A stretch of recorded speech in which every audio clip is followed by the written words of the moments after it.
Chapter 5.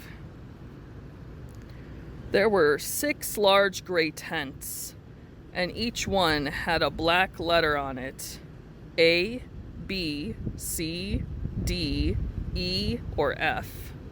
The first 5 tents were for the campers. The counselor slept in F. Stanley was assigned to tent D.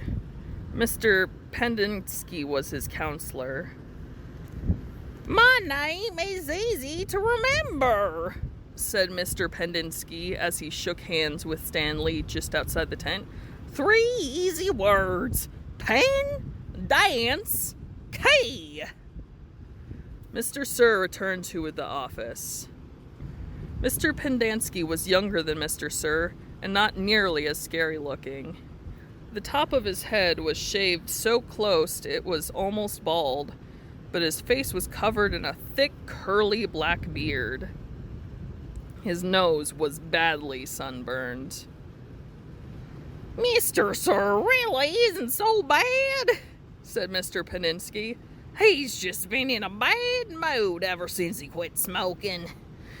"The person you've got to worry about is the warden.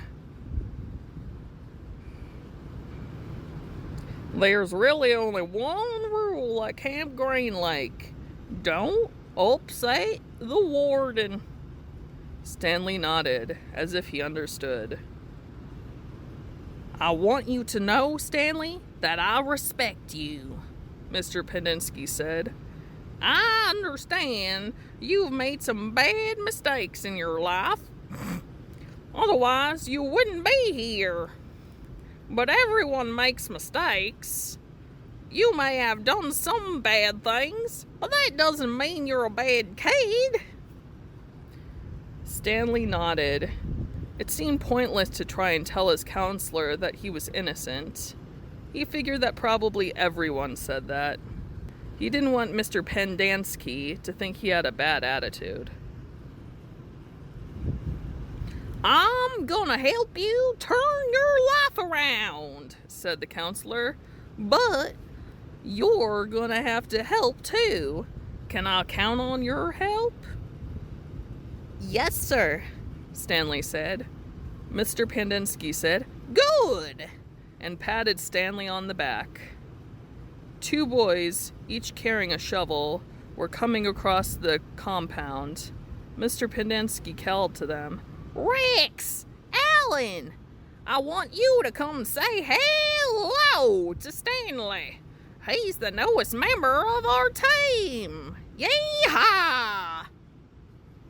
The boys glanced wearily at Stanley.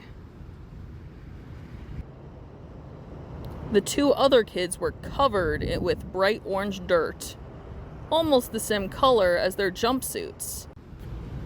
There was so much orange dirt on the kids that it took Stanley a second to notice one of them was black and the other was white. "What happened to Barf Bag?" asked the black kid. "Louis is still in the hospital," said Mr. Pendenski. "He won't be returning." He told the boys to come shake Stanley's hand and introduce themselves. "Like gentlemen." "Hi," the white kid grunted. "That's Alan," said Mr. Pendenski.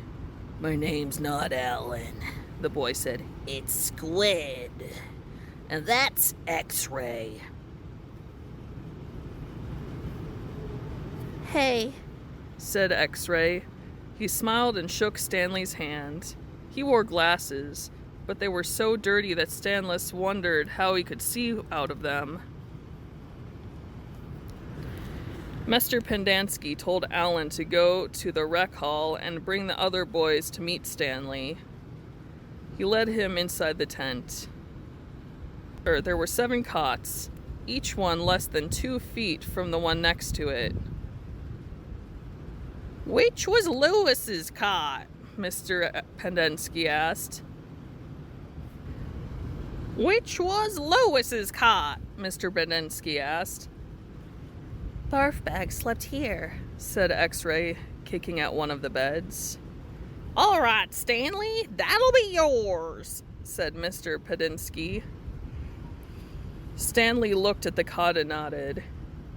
He wasn't particularly thrilled about sleeping in the same cot that had been used by somebody named Barfbag. 7 crates were stacked into 2 piles at one side of the tent. The opened end of the crates faced outwards.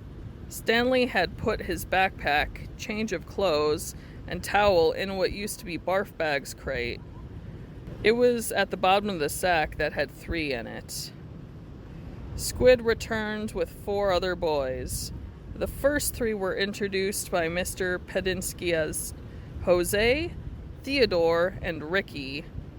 They called themselves Magnet, Armpit, and Zigzag. They all have nicknames, explained Mr. Pedinsky. However, I prefer to use the names their parents gave them. The names that society will recognize them by when they return to become useful and hard-working members of society. It ain't just a nickname, X-Ray told Mr. Pedinsky. He tapped the rim of his glasses. I can see inside you, Mom. You've got a big, fat heart. The last boy either didn't have a real name, or else he didn't have a nickname. Both Mr. Pedinsky and X-Ray called him Zero. You know why his name's Zero? Asked Mr. Pedinsky. Because there's nothing going on inside his head. He smiled and playfully shook Zero's shoulders. Zero said nothing. And that's Mom, a boy said. Mr. Pedinsky smiled at him. If it makes you feel better to call me Mom, Theodore, go ahead and call me Mom. He returned to Stanley. If you have questions, Theodore will help you. You got that, Theodore? I'm dependent on you. Theodore spit a thin line of saliva between his teeth, causing some of the boys to complain about the need to keep their homes sanitary. You were all new here once, said Mr. Pedinsky, and you all know what it feels like. I'm counting on every one of you to help Stanley. Stanley looked at the ground. Mr. Pedinsky left the tent, and soon the other boys began to file out as well, taking their towels and change of clothes with them. Stanley was relieved to be left alone, but he was so thirsty he felt as if he would die if he didn't get something to drink soon. Hey, Theodore? He said, going after him. Do you know where I can fill my canteen? Theodore whirled and grabbed Stanley by his collar.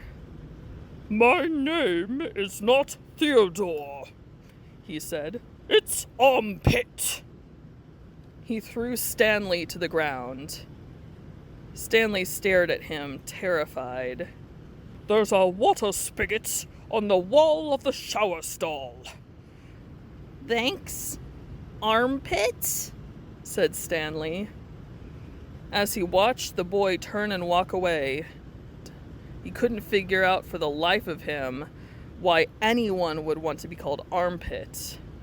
In a way, it made him feel a little better about having to sleep in a cot that had been used by somebody named Barfbag. Maybe it was a term of respect?